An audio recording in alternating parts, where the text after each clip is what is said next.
Hey everybody, today we are taking a look at a statue featuring Pain and Six Tails Naruto.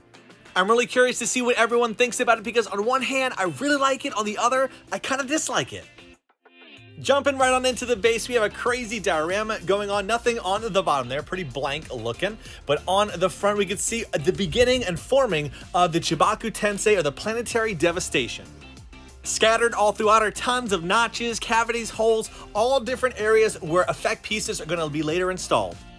I didn't say it before, but this is a collaboration statue between the studios Burning Wind and Ventus. This is the first statue in their Akatsuki line. We did see Kisame go up for pre-order recently. Looking at the skeletal structure of Six Tails Naruto, unfortunately, I saw a lot of different breaks on mine when it arrived. The pieces of skin that are beginning to attach themselves to the bone arrived broken, clean breaks, so I was able to glue them pretty easily and thankfully not noticeable from a distance. Really awesome how they brought to life that skeletal structure beginning to form all around. You know, I've had a statue of Six Tails before and the bones were like pure white looking. I love how these ones do have a yellow tint to it. So far, one thing that is very unique with the Burning Wind Ventus statues is they are bringing other characters in the statues to go along with them. So this is a statue about Pain, but there's going to be so much about Naruto that's built upon the bottom of the base and really bringing to life the whole diorama of the statue. Moving on, we're going to take a look at one of the tiniest features of the statue, but easily one of my favorite. The first Hokage's necklace that Naruto crushed in his battle during Pain that allowed him to go even further into the tailed beast forms. Now, why is this one of my favorite details of the statue? Because it tells a story. It brings to life a detail that's very important for this scene and moment. The top of the skull was sculpted separately, and I love the little chakra balls on there. Inside of the skull, we'll see the LED little chip that they created. Flip that switch and you get the tiny little LED that does go on that will illuminate the front face of Naruto. It's on here very interestingly because we have a little piece of blue tack that's in there and just sticks to it.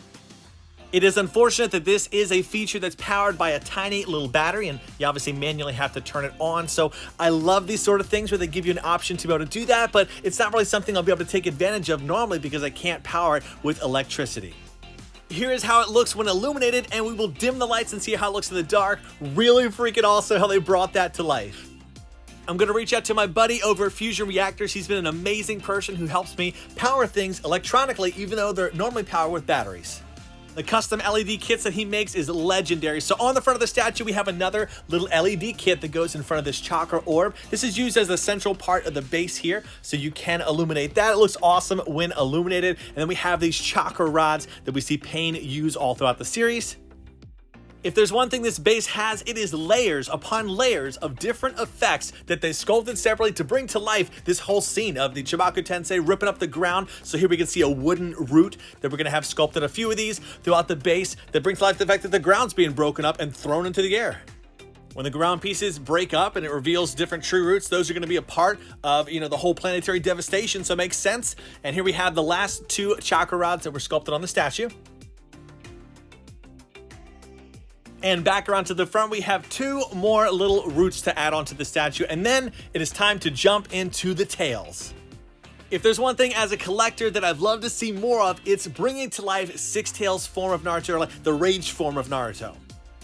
I do love the tones they brought together with the mixture of red and orange, and then also the black panel line that brings out all the textures and lines in each tail. The first two tails are smaller in size, but the rest are rather larger and go on this right side. Taking a quick detour, everyone knows I love Naruto cards on the channel. What we have here is the official licensed Kayou set of Naruto cards that are only licensed in China. I've opened these before on the channel in the past, and I wasn't sure if they were bootleg or fan-made or what, but I did some research, talked to a lot of different people. Thanks for those that did reach out and confirm these are official products, but again, only licensed and found in China. This will be the first official announcement that I will be starting to stream on the app Whatnot, where I'm going to be busting and cracking open some of these card packs for everyone live. On there, you will be able to bid on auctions starting at $1, and I will open these up for you live and ship them to your house. I joined the app 30 days ago and have just been buying stuff myself, different collectibles and cards, having a grand old time, so I look forward to kind of hosting my own content on their space and seeing everybody on there. If you haven't done so already, be sure to download that app to find me on there. Link will be in the description as well as the pinned comment of the video. I can't wait to see everyone on there, and I wanted to showcase kind of a preview of what you could potentially get out of some of these boxes. I opened up the whole box, but only took out certain segments where you can see the different rarities that exist in these card boxes. One of the lowest tiers you can get is an SR foiled like that one. This is the red box set, and I have tons of different types of other box sets coming in the future. Each pack does come with 5 different cards, 3 standard, 1 foil, and then 1 potential add. Here we go, an SSR. So we have the SR, SSR, one of the coolest SSRs that they've ever made in these sets for sure, with Sasuke and his armored Susanoo behind him. The quality of these cards are fantastic, and as we go up in rarity, I can tell you, they look even more amazing. So for this pack, we're going to be showing you the potential chance at pulling an AR, which are the Akatsuki members typically, or the antagonists of the series. Out of all the different cards you can pull in the set, I have to say these are definitely the more desirable ones. So we're going to go ahead and sleeve Kisame up here, and jump into the next pack to see the next tier of rarity you can pull. We have 2 more tiers to showcase for these red packs, but there's so many other tiers and other boxes that I'm looking forward to showing you in the future, and an upside down UR of Obito. I do love when cards have some dynamic poses for their characters, but I also love ones like this where they are just standing there, more of a profile type of card.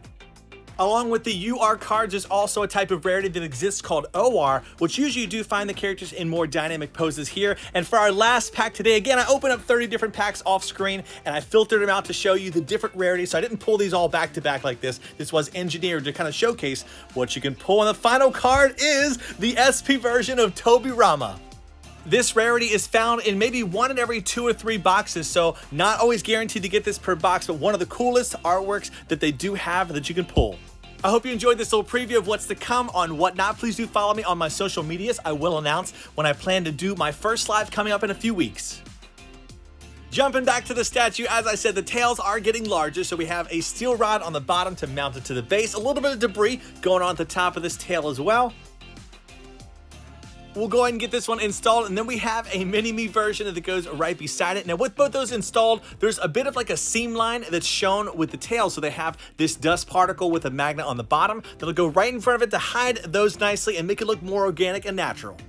The 5th tiny tail goes in the front, and then the largest 6th tail comes in. Again, they have those awesome chakra orbs scattered all throughout, the yin and yang versions of it. I believe the yin is the red, which is more kind of the anger version of that, and then the blue is the more positive side of it. So really cool that they have those riddled all throughout the piece. The crazy thing about this statue so far is, in and of itself, it's an awesome statue, just as it is right here. But there is the armor of Naruto that was sculpted separately that we'll jump in and showcase. Before we do, we have to unfortunately remove 3 different parts because they do get in the way. And we have this tail right here, also this root on the bottom, and unfortunately we have to remove the top piece of Naruto's head for later. In this form for Naruto, just like Choji, we see him expand and manipulate his limbs to look a lot larger. So that's what they're doing here. And we have that steel rod that's going to go into the shoulder section of Naruto. A bunch of little cavities later because there's going to be an additional piece that's on top of there. And we can see the Kyuubi Akrama's claws beginning to form. Another awesome LED orb will go in the center there as well. Very well done. So impressed by this statue, especially for how they're bringing to life Naruto in this form. So crazed and raged. As I said before, something else is going on the back, and it is a giant skeletal version of that hand there. Impressive how they did this, right? We saw it on Naruto, but to have it brought to life in this magnitude, this size, is absolutely crazy.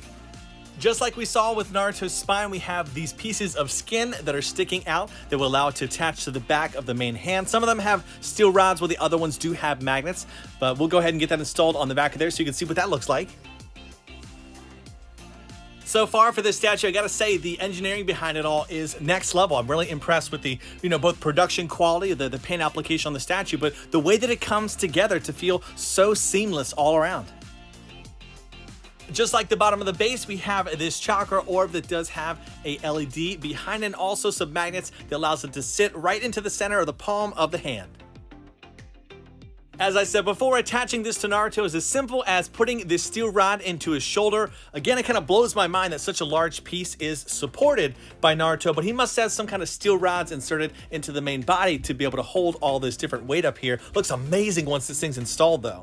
Very dynamic, very lively, and again, it just brings to life the whole storytelling aspect of the statue. Now, I mentioned before in the very beginning of the statue that I both love and dislike this statue at the same time. One of the reasons why is going to be because, right, we're so far along in this video, and all it's been is building up a base that's focused on Naruto. And this is a Pain statue. So here is supposedly the main focus of the statue, the Deva path of Pain, Yahiko's body here. Really done well with some texturing done on the pants there. Thankfully, I don't like it when they do add texturing on the main Akatsuki robe, so they did not do that for here, but it's all sculpted as one giant piece together. Love the flowingness of the back there. One thing that I found a little bit odd with his sculpt is it's very clean, right? There's no damage, there's no battle, no scarring going on. Maybe if we look towards the front of his skin or his arms, we do have a little bit of battle damage going on there.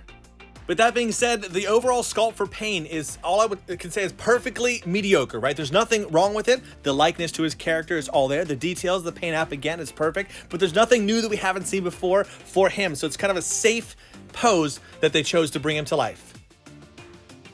He's very sturdy attached to the base, and you do have to put the top of Naruto's head on last or the cloak does get in the way. With everything assembled, let's take a look at the LED features in the dark. There's that front chakra orb, very vibrant and bright for that one. We have the one in the palm of the hand, and as we saw before, Naruto looks amazing.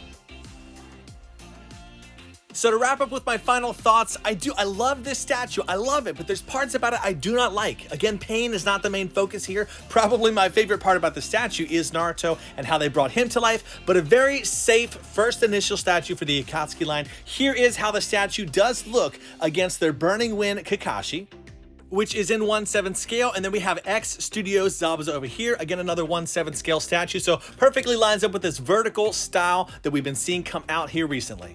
Looking forward to hearing your thoughts in the comment section below about this statue, and I hope you enjoyed this piece today. If you did, also check out the Burning Wind Kakashi statue. As always, I'll see you in the next. Do what you love and love what you do. Bam out!